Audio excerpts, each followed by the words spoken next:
படை வீடுகளில் 6ஆம் படை வீடு பழமுதிர்ச்சோலை. ஞானப்படம் உதிர்கின்ற சச்சிதானந்த சோலையாக விளங்குவது பழமுதிர்ச்சோலை. இத்திருக்கோவிலில் முற்காலத்தில் ஒரு வேலின் சிலை வடிவத்தை அமைத்து பக்தர்கள் வழிபட்டு வந்தனர் என்று கூறப்பட்டதால் இங்கே சக்தி ஸ்வரூப வேலாகவே காட்சியளிக்கிறார். ஆறுதலின்றி அநேக பிறப்புகளை எடுத்து அலைகின்ற ஆன்மாக்களாகிய மனிதர்கள் 6 படை வீடுகளையும் சென்று வணங்கி 6 தலையுடைய அண்ணலின் தன்னருளை பெற்று ஆறுதலை அடைவதற்காக அமைந்தருளியது சென்னை பட்டினத்தில் பெசன்ட் நகரில் 6 படை முருகன் கோயில். அகமுகத்தினார் 6 படை வீடுகளில் ஆறுமுகனை தரிசிக்க வேண்டும். அதற்கு அடையாளமாக புறக்கண்ணாலும் அன்பர்கள் கண்டு உயர்வு பெறும் பொருட்டு அவன் 6 படை வீடுகளிலும் எழுந்தருளி இருக்கிறான் என்று கூறி முடிக்கிறார். குகன் என்ற சொல்லுக்கே ஆச்சாரியன் என்ற பொருள் உண்டு. குக என்ற வார்த்தையில் இருட்டை குறிக்கிறது கு. அந்த இருட்டை போக்கடிப்பது என்ற பொருளுடையது ஹா. தன் தேக காந்தியால் புற இருளையும் ஞானோபதேசத்தால் அக இருளையும் போக்கடிப்பவர் குகன். ஆன்ம கோடிகளையும் பரம்பொருளிடத்தில் சேர்ப்பிக்கும் ஆச்சாரியன் இவர். ஆச்சாரியன் வேதங்கள் கற்று தெளிந்தவராக இருக்க வேண்டும். வேத ஸ்வரூபியாகவே இருக்கிறார் முருகன். குருவுக்கும் முருகனுக்கும், அதாவது ஆச்சாரியனுக்கும் அருமுகனுக்கும் அனைத்து ஒற்றுமைகளும் அமைந்துள்ளது. குருவிடம் தண்டம் உள்ளது, முருகனோ தண்டபான். குரு அரிய ஞானி, ஞானமே உருவானவன் முருகன். சாந்த குணம் உடையவர் குரு, சாந்த குணம் உடையவன் முருகன். கருணை முகம் குருவுக்கு, கருணை தவழும் திருமுகம் கந்தனுக்கு. குருவுக்கு காவி உடை, முருகனுக்கும் அவ்வாறு.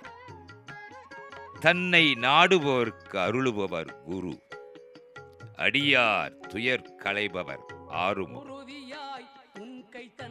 ருத்ராட்சம் அணிந்தவர் குரு, ருத்ராட்சதாரி முருகன். திருநீறு அணிந்தவர் குரு, வெந்நீரு துலங்கும் நெற்றி வேல் முருகன். அபயம் அளிப்பவர் குரு, அபயம் அளித்து அருள்பாலிப்பவன் அருமுகன். குருபரனே குரு, குருபரன் என திருநாமம் குகனுக்கு. அஞ்ஞானத்தை அகற்றுபவர் குரு, மாயை நீக்க வல்லவர் மால் மருகன். சீடர்களின் ஹிருதய கமலத்தில் வசிப்பவர் குரு, அடியார் உள்ள கோவிலில் இருப்பவன் ஆறுமுகன். காக்க பீஜ ஆணியை கந்தன் காக்க அருமுகன் குதத்தை காக்க.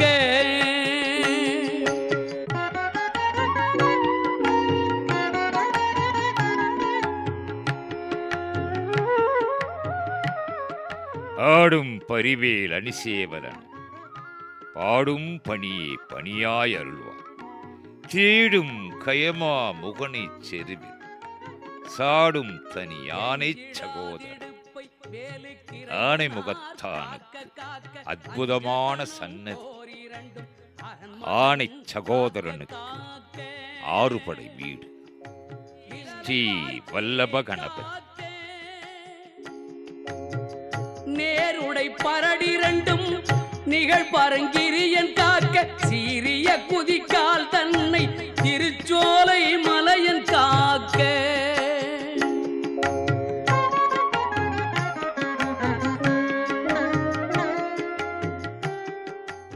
ஞானம் இல்லாமல் வெறும் தேகபல சக்தி இருந்தால் அது எடுபடாது. தேக பலமில்லாமல் அறிவு மட்டும் இருந்தால் அதுவும் பலனளிக்காது. ஞானமும் அறிவும் ஒன்றை விட்டு ஒன்று பிரிக்க முடியாதபடி அமைதல் வேண்டும். இதனை உலகிற்கு உணர்த்தவே பழம் நீ, நீ பழம், ஞானப்பழம் என்ற மோன நிலையிலே பழனி அம்பதியிலே பழனி தண்டாயுதபாணி சுவாமி எழுந்தருளியுள்ளார்.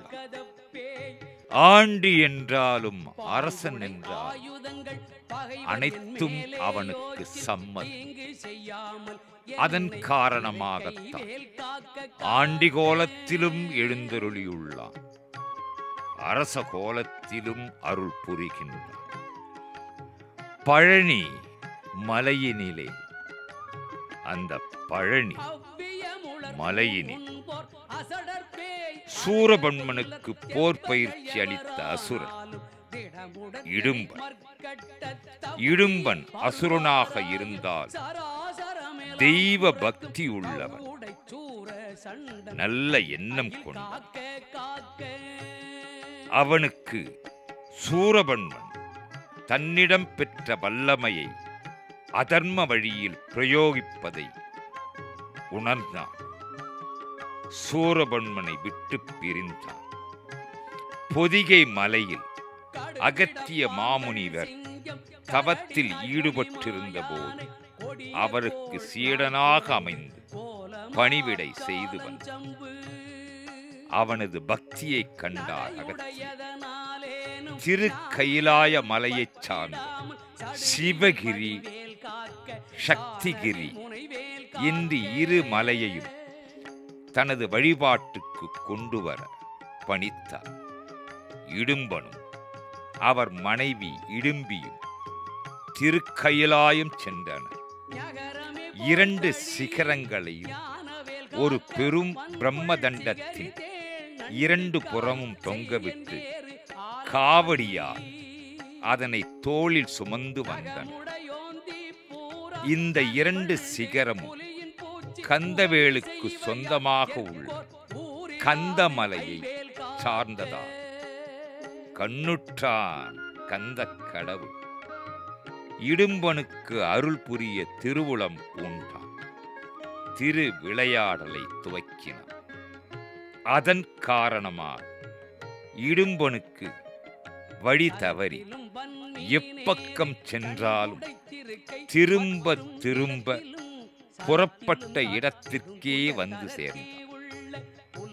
நிலை தடுமாறிய இடும்பனுக்கு ஒரு குதிரை வீரனாக குமரன் காட்சியளித்து வழி காட்டுவதாக சொல்லி திருவாவினன் குடிக்கு அழைத்து வந்தார். அங்கு வந்ததும் சற்று இளைப்பாரி போகலாம் என்று குமரன் தெரிவித்ததும் இரண்டு சிகரங்களையும் பூமியில் இறக்கி வைத்துவிட்டு ஓய்வெடுத்துக் கொண்டு விட்டு சிறிது நேரத்தில் புறப்பட நினைத்து இரு மலைகளையும் தூக்க முயன்றான் இடும்பன்.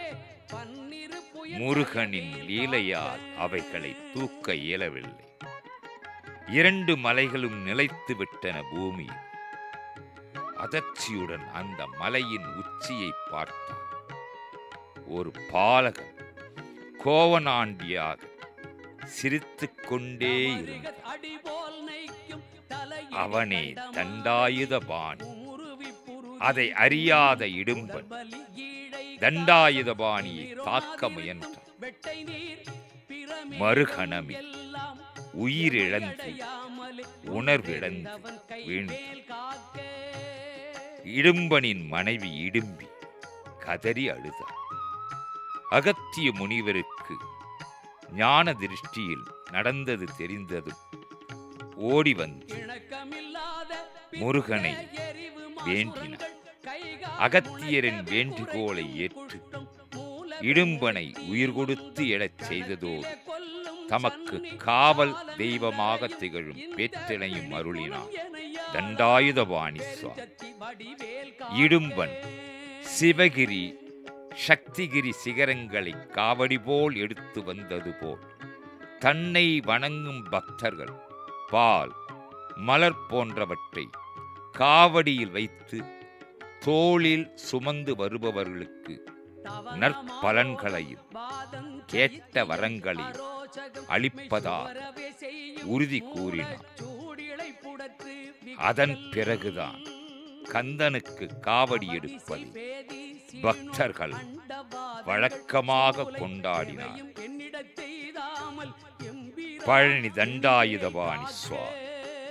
ஆறுபடை வீட்டில் 4ஆம் படை வீடாக அமைந்தருளி இருப்பது சுவாமிமலை. அருணகிரிநாத பெருமான் முருகனை குரு என்றே போற்றுகிறார். தன் முதல் பாடலான முத்தைத்தரு பத்தி திருநகை என்ற திருப்புகழில் முத்திக்குரு வித்துக்குருவரன் என ஓதும் என்று துதிக்கின்றார். கந்தர் அனுபூதியில் முருகன் தனிவேல் முனினம் குரு என்றும் சிவசங்கர தேசிகனே சிவஞானோபதேசிகனே என்றெல்லாம் போற்றி வந்தவர் கடைசி பாட்டில் உருவாய் அருவாய் உளதாய் இலதாய் மறுவாய் மலராய் மணியாய் ஒளியாய் கருவாய் உயிராய் கதியாய் விதியாய் குருவாய் வருவாய் அருள்வாய் குகனே.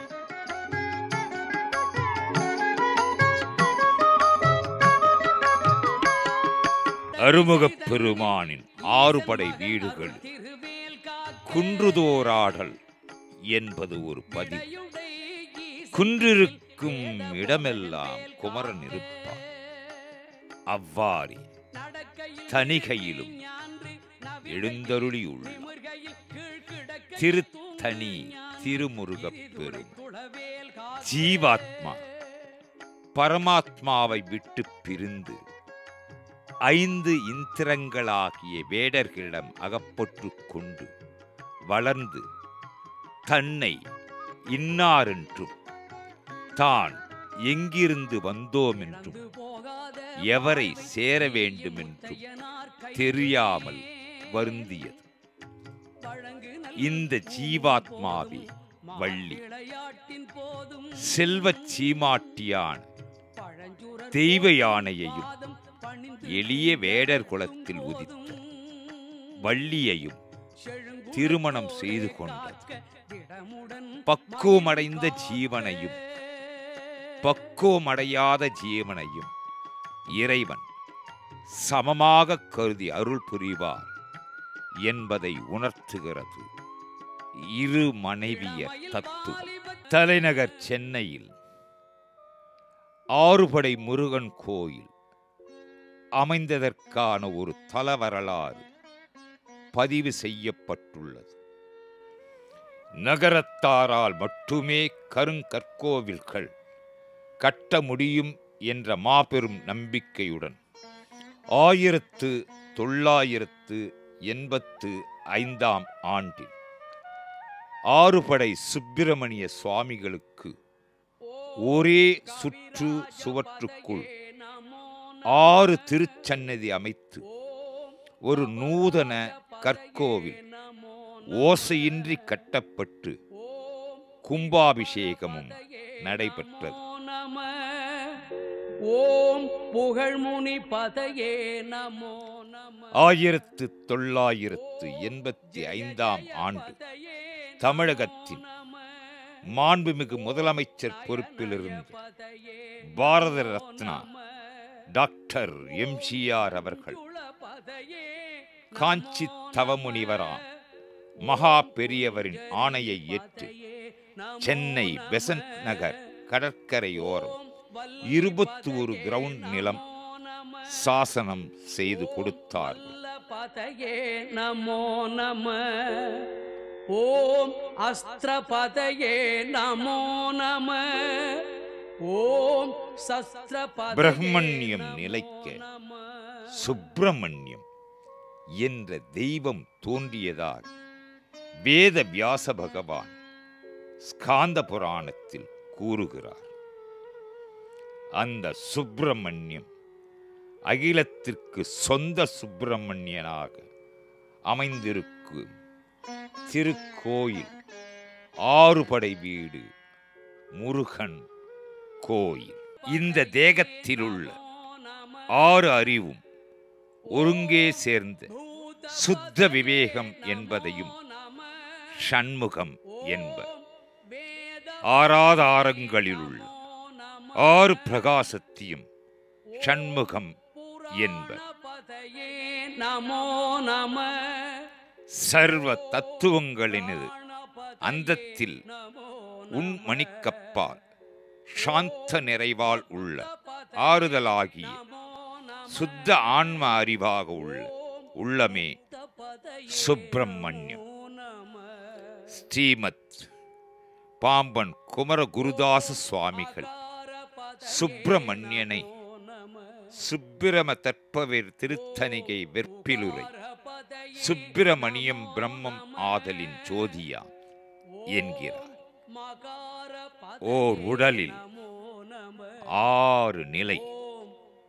அந்த 6 நிலையும் அருமுகன். உள்ளம் பெருங்கோயில் ஊனுடம்பே ஆலயமாம் என்று பாடுகிறார் திருமந்திரமாக திருமூலர். அந்த உடலாக ஒப்பற்ற உயர்வற்ற ஒரே இடத்தில் 6 படை வீடுகள். நமோ நம.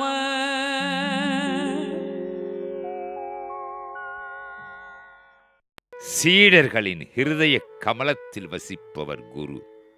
அடியார் உள்ள கோவிலில் இருப்பவர் அருமுகப் பெருமான். சுவாமிமலை திருமுருகக் கடவுள். இச்சன்னதி சிறப்பும் மகிமையும் வாய்ந்ததாக உள்ளது.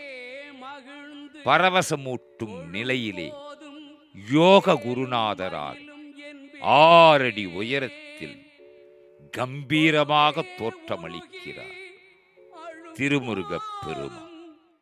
அருமுகப் பெருமானின் 6 படை வீடுகளில் முதற் படை வீடு பரங்குன்றம் எனப்படும் திருப்பரங்குன்றம். திருப்பரங்குன்றம் திருத்தலத்தில் திருவருள் பொழிந்தது திருமுருகாற்றுப்படை.